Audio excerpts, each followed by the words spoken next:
اس لیے خیال یہ کیا جا رہا ہے کہ یہ الیکشن آگے نہیں جائیں گے۔ دوسرا معاملہ، پاکستان تحریک انصاف نے بھی ایک پٹیشن فائل کر دی ہے سپریم کورٹ آف پاکستان میں، کہ اس میں یہ کہا گیا ہے کہ سی سی آئی کے اس فیصلے کو کالعدم قرار دیا جائے جس میں 2 نگران وزرائے اعلیٰ نے بیٹھ کر مردم شماری کے نتائج کی منظوری دی۔ یہ غیر آئینی فیصلہ ہے، اس کو کالعدم قرار دیا جائے۔ سپریم کورٹ کی جو بار ایسوسیشن ہے وکلا کی، انہوں نے ستمبر کے پہلے ہفتے میں ملک گیر وکلا کنونشن طلب کر لیا ہے، اور اس میں یہ فیصلہ کیا جائے گا کہ 90 روز سے اگر آگے الیکشن کو لے کے جا رہے ہیں تو پھر اس پہ وکلا تحریک شروع کی جائے۔ تو یہ وہ عوامل ہیں جس کے نتیجے میں یہ کہا جا رہا ہے کہ نیوٹرل اور اسٹیبلشمنٹ جو ہے کہ وہ مشکل میں پھنستی ہوئی دکھائی دے رہی ہے، کیونکہ ایک طرف یہ قانونی اور آئینی دباؤ بڑھ رہا ہے، پی ٹی آئی کے ساتھ پاکستان پیپلز پارٹی نے ہاتھ جوڑ لیے ہیں، ملا لیے ہیں، اور وہ بھی 90 دن کے اندر الیکشن کا مطالبہ کر رہی ہے، اور یہ خیال کیا جا رہا ہے کہ پیپلز پارٹی جو ہے کہ وہ سپریم کورٹ سے بھی رجوع کر سکتی ہے اور فریق بن جائے گی۔ تو اس صورتحال کے اندر آن گراؤنڈ جو ہے عوام سڑکوں پر ہیں، عوام بلوں کی وجہ سے پریشان ہیں اور احتجاج کر رہے ہیں، سراپا احتجاج ہیں۔ تو یہ ملٹیپل جو مسائل ہیں، اس نے اس وقت جو ہے کہ نیوٹرلز کو بڑی مشکل میں ڈال دیا ہے،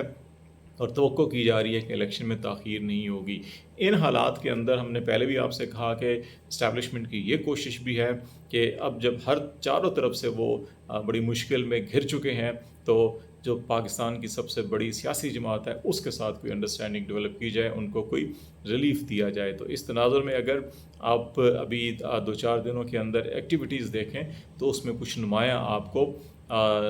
تبدیلیاں نظر آتی ہوئی دکھائی دے رہی ہیں۔ علی افضل سائی کی ضمانت کنفرم ہو گئی۔ ابھی آپ یہ دیکھیں کہ شہریار افریدی ہوں، شندانہ گلزار ہوں، ان کو ریلیف مل رہا ہے۔ عمران خان کے کیس کے میں اندر خاص طور کے اوپر جو الیکشن کمیشن کے وکیل کے دلائل تھے، اگرچہ انہوں نے صرف ایک ہی نقطے پر کہ اس میں ریاست کو فریق بنایا جائے 1 گھنٹہ پہلے اور آج 2 گھنٹے ان دلائل کے اوپر صرف ضائع کیے، جن کا اس کیس سے کہیں دور دور تک کوئی تعلق نہیں تھا۔ عدالت نے بڑے تحمل کے ساتھ ان کو سنا اور ان کو پورا وقت فراہم کیا، لیکن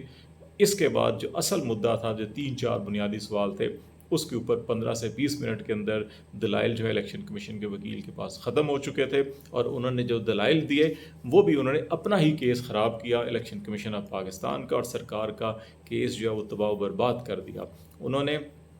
ایک جو نقطہ کہ یہ جو سزا کی معطلی کا جو مختصر سزا ہوتی ہے اس کی معطلی کے حوالے سے انڈین عدالت کے ایک فیصلے کو کوٹ کیا، لیکن اس میں راہل گاندھی کا جو معاملہ تھا اس کیس کو انہوں نے کوٹ کیا، لیکن بدقسمتی سے ایک ایسے کیس کو انہوں نے حوالے کے طور کے اوپر استعمال کیا جو بذات خود انڈین سپریم کورٹ نے اس کو غیر قانونی قرار دیتے ہوئے اس کو کالعدم قرار دے دیا تھا، اور اس طرح سے جو انڈین اگر سپریم کورٹ نے جس کو غیر قانونی قرار دیا اس کورٹ کے حوالے کو یہاں پہ حوالہ دینا جو ہے کہ ان کا اپنا کیس خراب ہو رہا، اور اس پہ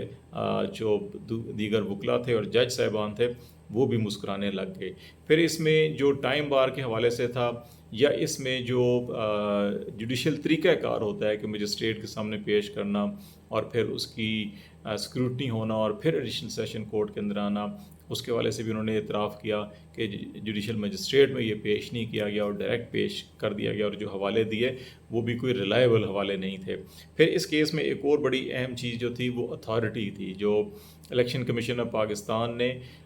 جو یہ کیس کرنا تھا وہ الیکشن کمیشن نے کرنا تھا، لیکن یہ سیکٹری نے کیا۔ اس کو بھی انہوں نے اعتراف کیا کہ ہاں یہ سیکٹری نے اپنی طرف سے خط لکھا، لیکن وہ ڈاکومنٹ یا وہ شواہد پیش نہیں کر سکے جو الیکشن کمیشن آف پاکستان نے اپنی پاورز ڈیڈیکیٹ کی ہوں یا اتھارٹی دی ہو سیکٹری کو، اس میں کوئی ڈاکومنٹ پیش نہیں کر سکے۔ انہوں نے یہ بھی اعتراف کیا کہ ٹرائل کورٹ کے سامنے بھی ایسا کوئی ڈاکومنٹ پیش نہیں کیا گیا، لیکن انہوں نے کہا کہ اب وہ پیش کر سکتے ہیں۔ تو اس میں ایک یہ نقطہ بھی اٹھ سکتا ہے کہ اس کا مطلب ہے کہ یہ کہ ڈاکومنٹس بعد میں تیار کیے گئے ہیں، پچھلی تاریخوں میں ہائی کورٹ کے سامنے تو آ رہے ہیں لیکن ٹرائل کورٹ میں نہیں تھے۔ اگر ٹرائل کورٹ میں نہیں تھے تو اس کا مطلب ہے کہ وہ ڈاکومنٹ نہیں تھے اس وقت۔ یہ نقطہ بڑا اہم تھا۔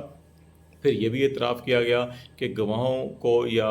حق دفاع جو ہے کہ اس سے جو محروم کیا گیا اور یہ کوئی ریلیونٹ نہیں تھے، یہ از خود انہوں نے تعین کیا، اور اس کے اوپر بھی عدالت نے جو کویشچنس تھے اس کا کوئی تسلی بخش جواب نہیں دے سکے۔ تو یہ جو 4-5 بنیادی سوالات تھے، اور پھر خاص طور کے اوپر جو اسلام آباد ہائی کورٹ نے 2 بار یہ قابل سماعت ہونے کا معاملہ جو ہے کالعدم قرار دے کر واپس ٹرائل کورٹ کو بھیجا تھا، اور 8 سوالوں کے جواب کے حوالے سے کہا گیا تھا وہ اس کو مینشن کر کے رکھیں۔ تو الیکشن کمیشن کے وکیل نے اس چیز کا بھی اعتراف کیا کہ انہوں نے 5 اگست کو جو اپنے پچھلا فیصلہ تھا اسی پہ رلائے کیا، اور وہ جواز پیش نہیں کیے جو اسلام آباد ہائی کورٹ ان سے مانگ رہی تھی۔ تو اس کا مطلب ہے کہ انہوں نے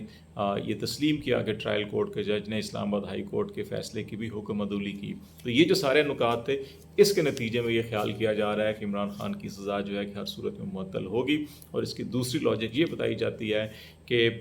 یہ تمام چیزیں سامنے رکھتے ہوئے ہی کہ ایف آئی اے کی ٹیم جو ہے وہ اٹک جیل پہنچ چکی تھی، اور وہ سائفر کیس کے اندر عمران خان کو گرفتاری ڈالنا چاہ رہے تھے کہ جیسے ہی ادھر سے ہائی کورٹ کا فیصلہ ہو ادھر سے ان کو سائفر کے کیس میں اریسٹ کر لیا جائے، کیونکہ اس وقت حکومتی حلقے بھی ایکسپیکٹ کر رہے ہیں کہ دیگر معاملات کے اندر جو ان کی ضمانتیں ختم ہوئی تھیں ان کے اوپر حفاظتی ضمانت ان کو مل جائے گی، کیونکہ وہ پہلے ہی ٹرائل کورٹ میں پیش ہو رہے تھے۔ یہ وہ واحد کیس ہے کہ جس حوالے سے ان کو گرفتاری کی جا سکتی تھی،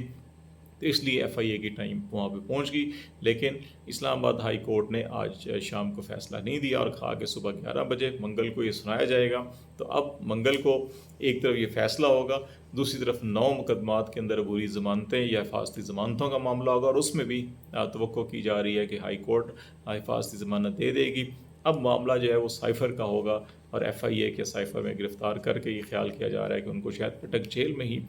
رکھا جائے، اور وہیں ان سے تحقیق کی جائے، اور وہیں ان کو اس کا ٹرائل کیا جائے۔ لیٹس سی، دیکھتے ہیں فیصلہ کیا آتا ہے، معاملات کیسے آگے بڑھتے ہیں، آپ کو آگاہ کرتے رہیں گے۔ آج تک کے لیے اتنا ہی۔ خالد شبیل کو اجازت دیجیے، اللہ حافظ۔